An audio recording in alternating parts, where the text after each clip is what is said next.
আজকে স্বপ্নের রান্নাঘরে আমি তোমাদের সঙ্গে শেয়ার করব পুঁটি মাছের ধনেপাতা টমেটো দিয়ে ঝাল। তো এই যে আমি পুঁটি মাছ নিয়ে নিয়েছি, পুঁটি মাছগুলো এখন আমি ধুতে যাব।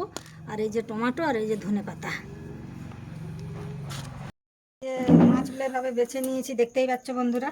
তা মাছটা এখন আমি একটু নুন আর একটু হলুদ দিয়ে একটু ভালোভাবে মেখে নেব।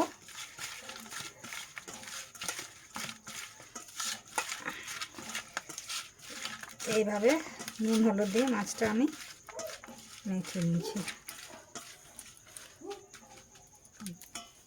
এই তো বন্ধুরা দেখছো, আমি এখন মাছগুলো ভাজার জন্য উনুনে কড়াইটা বসাইলাম।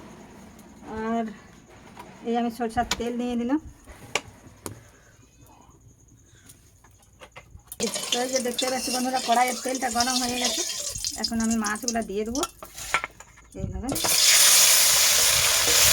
মাছের জল আছে, সেই জলটা দিলে মাছটা ভালো ভাজা হবে না, জলটা দেওয়ার দরকার নেই। দিয়ে তেলে তেলে মাখানো হয়ে গেছে। এখন আমি চারদিকে একটু মিলে দেবো, মাছটা ভালোভাবে ভাজা হয়। দেখতেই পাচ্ছি বন্ধুরা, আমার মাছ ভাজা রেডি। সে কি সুন্দর লাল লাল করে মাছগুলো গোটা গোটা করে ভেজে নিয়েছি, সুন্দর হয়েছে মাছ ভাজাটা। মাছ ভাজাগুলো এইভাবে আমি তুলে রাখবো একটা বাটিতে।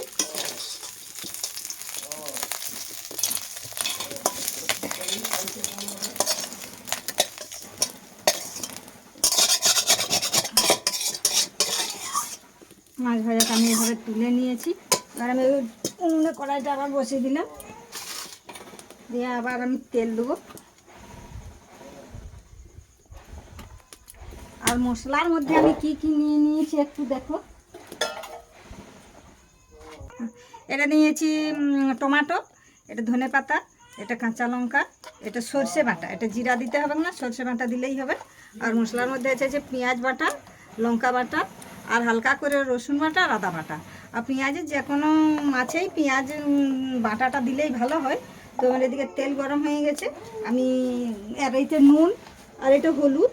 তো তেলটা মনে হয় গরম হয়ে গেছে, আমি একটু নুন দিয়ে দেবো তেলটাতে।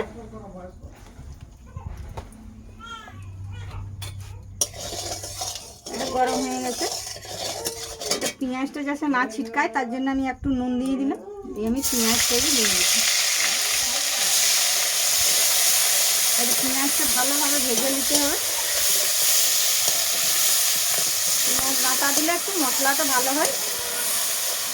আর বিশেষ করে ছোটো মাছ রান্না করলে পেঁয়াজ বাটাই দিতে হয়, কারণ ছোটো মাছ তো পেঁয়াজ বাটা দিলে একটু মশলাটা ভালো হয়। সরষা দিয়ে করলেও পেঁয়াজ বাটা দিতে হয়, আর জিরা দিয়ে করলেও পেঁয়াজ বাটাই দিতে হয়। আর আমরা গ্রামের মানুষ তো, আমরা এইভাবেই রান্না করি।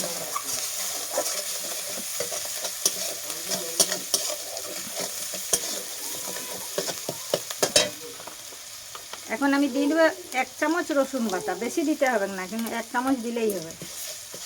ছোটো মাছ তো বেশি রসুন দিতে হয় না, আর একটু রসুন না দিলেও ভালো হয় না, একটু দিতেই হয় রসুন। রসুনটা একটু ভেজে নিলাম, এখন আমি 1 চামচ আদা বাটা দেবো। আদা বাটা দিলাম 1 চামচ। লঙ্কা বাটা দেবো আমি 1 চামচ, একটু 1 চামচ লঙ্কা বাটা দিলাম।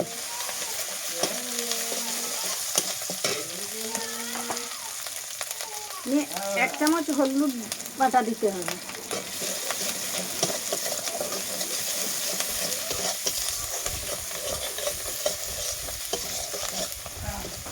এই যে দেখতেই পাচ্ছ মশলাটা কি সুন্দর হয়ে এসেছে। এখন আমি টমেটোগুলো দিয়ে দেবো। এই যে টমেটো দিয়ে দেবো।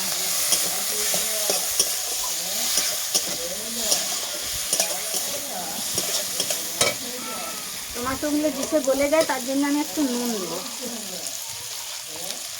নুন দিলে টমেটো তাড়াতাড়ি গলে যায়, ঘাটা ঘাটা হয়ে যায় নুন দিয়ে দিলে।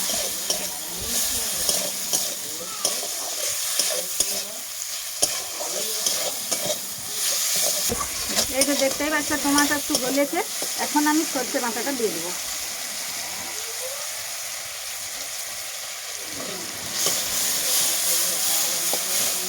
বেশ খানিকক্ষণ আমি নাড়াচাড়া করবো এটা, কারণ মশলাটা এখনো রেডি হয়েই না।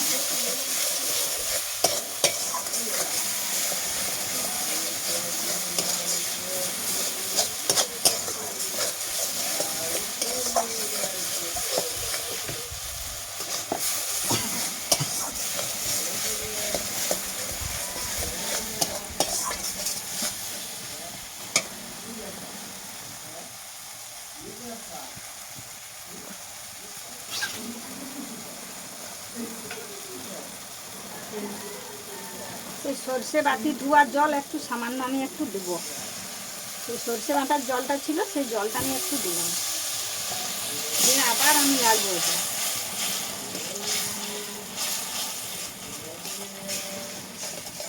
বেশ খানিকক্ষণ নাড়াচাড়া করলেই টমেটো আর সর্ষে মশলা সব এক হয়ে যাবে। এটা দেখতেই পাচ্ছ বন্ধুরা কি সুন্দর মশলাটা হয়ে গেল।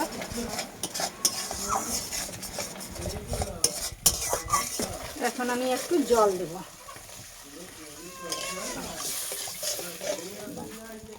আর এখন আমি একটু সেই মশলাটা যে দিয়েছিলাম নুন, এখন একটু আমি স্বাদের জন্য আর একটু নুন দেবো। সে একটু ঠিকঠাক নুনটা না লাগলেও মিষ্টি লাগবে না।